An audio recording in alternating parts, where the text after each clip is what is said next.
Hi there, students.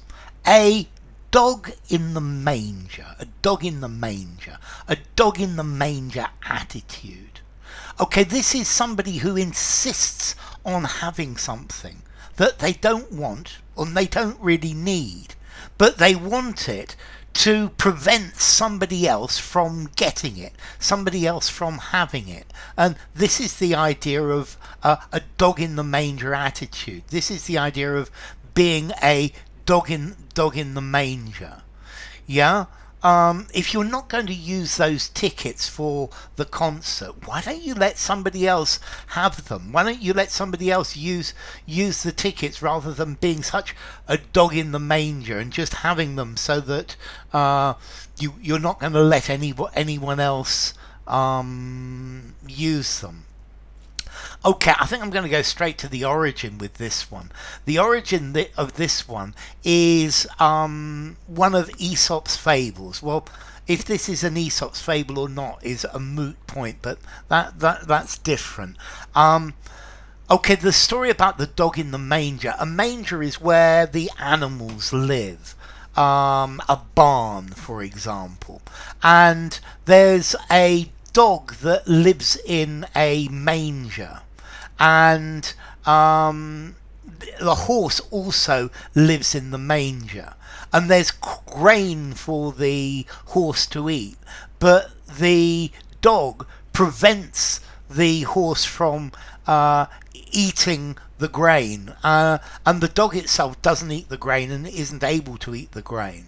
Yeah, so there's a dog lying in a manger and he doesn't eat the grain, but he prevents the horse from being able to eat anything at all. And this is the idea of a dog in the manger, dog in the manger attitude, just to stop anybody else from getting it. So why are you refusing to say yes? Because you want it. Yeah, okay, a dog in the manger. This is somebody who keeps something that they don't want just to stop somebody else from getting it. Yeah, it's not a very nice attitude, but I'm sure you've seen it. Yeah, something that this person has no need of, maybe not even the ability to use it. Something that would be of value for somebody else, but no. They're not going to allow you to use it.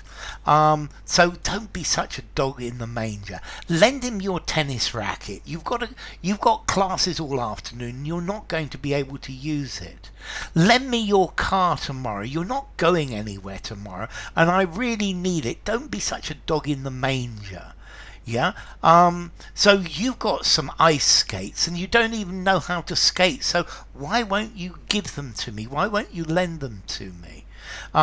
It's not much fun playing with somebody who has a dog in the manger attitude.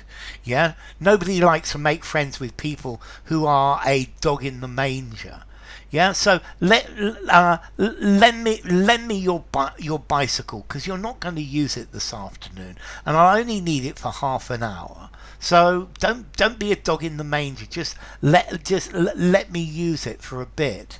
So yeah, it's somebody who's being avaricious, who wants something, but because they just want to stop somebody else from using it.